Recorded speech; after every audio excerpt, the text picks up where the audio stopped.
Mateus, capítulo 22.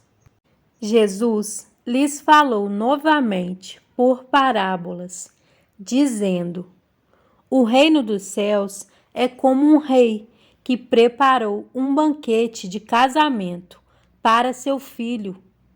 Enviou seus servos aos que tinham sido convidados para o banquete, dizendo-lhes que viessem, mas eles não quiseram vir. De novo, enviou outros servos e disse: Digam aos que foram convidados que preparei meu banquete. Meus bois e meus novilhos gordos foram abatidos e tudo está preparado. Venham para o banquete de casamento. Mas eles não lhes deram atenção e saíram, um para o seu campo, outro para os seus negócios. Os restantes, agarrando os servos, maltrataram-nos e os mataram. O rei ficou irado e, enviando seu exército, destruiu aqueles assassinos e queimou a cidade deles. Então disse a seus servos: O banquete de casamento está pronto, mas os meus convidados não eram dignos. Vão às esquinas e convidem para o banquete todos os que vocês encontrarem. Então os servos saíram para as ruas e reuniram todas as pessoas que puderam encontrar, gente boa e gente má. E a sala do banquete de casamento ficou cheia de convidados. Mas quando o rei entrou para ver os convidados, notou ali um homem que não estava usando veste nupcial.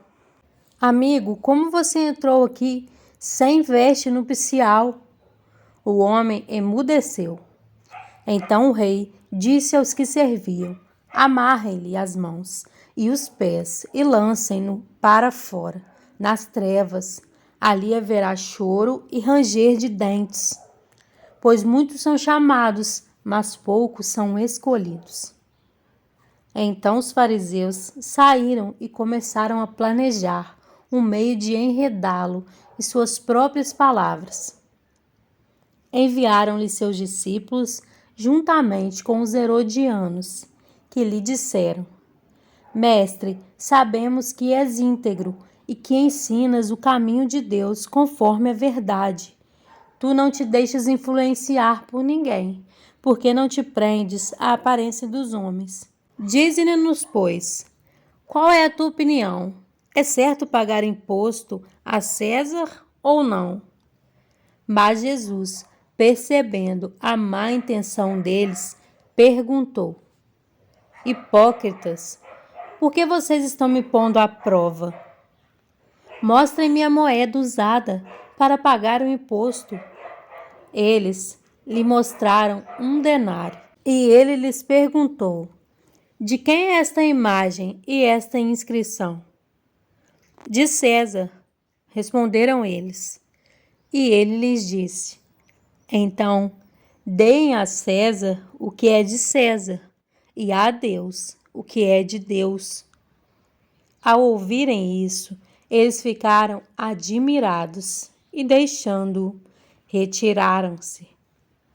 Naquele mesmo dia, os saduceus, que dizem que não há ressurreição, aproximaram-se dele com a seguinte questão: Mestre, Moisés disse que se um homem morrer sem deixar filhos, seu irmão deverá casar-se com a viúva e dar-lhe descendência. Entre nós havia 7 irmãos. O primeiro casou-se e morreu. Como não teve filhos, deixou a mulher para seu irmão. A mesma coisa aconteceu com o segundo, com o terceiro até o 7º. Finalmente, depois de todos, morreu a mulher. Pois bem, na ressurreição, de qual dos 7 ela será a esposa, visto que todos foram casados com ela? Jesus respondeu: Vocês estão enganados, porque não conhecem as Escrituras nem o poder de Deus. Na ressurreição, as pessoas não se casam, nem são dadas em casamento, mas são como os anjos no céu. Enquanto a ressurreição dos mortos, vocês não leram o que Deus lhes disse? Eu sou o Deus de Abraão, o Deus de Isaque e o Deus de Jacó. Ele não é Deus de mortos, mas de vivos. Ouvindo isso, a multidão ficou admirada com o seu ensino. Ao ouvirem dizer que Jesus havia deixado os saduceus sem resposta, os fariseus se reuniram. Um deles, perito na lei, o pôs à prova com esta pergunta: Mestre, qual é o maior mandamento da lei?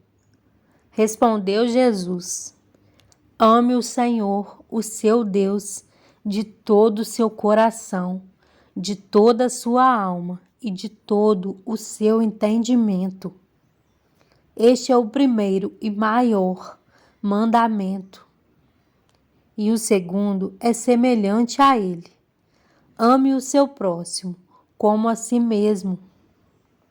Destes 2 mandamentos dependem toda a lei e os profetas.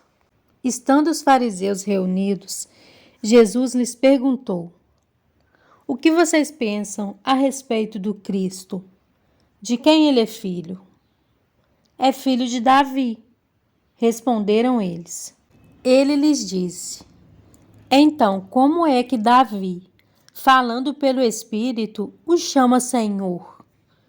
Pois ele afirma: O Senhor disse ao meu Senhor: Senta-te à minha direita, até que eu ponha os teus inimigos debaixo de teus pés.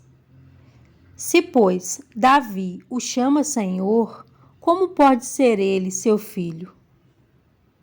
Ninguém conseguia responder-lhe uma palavra, e daquele dia em diante ninguém jamais se atreveu a lhe fazer perguntas.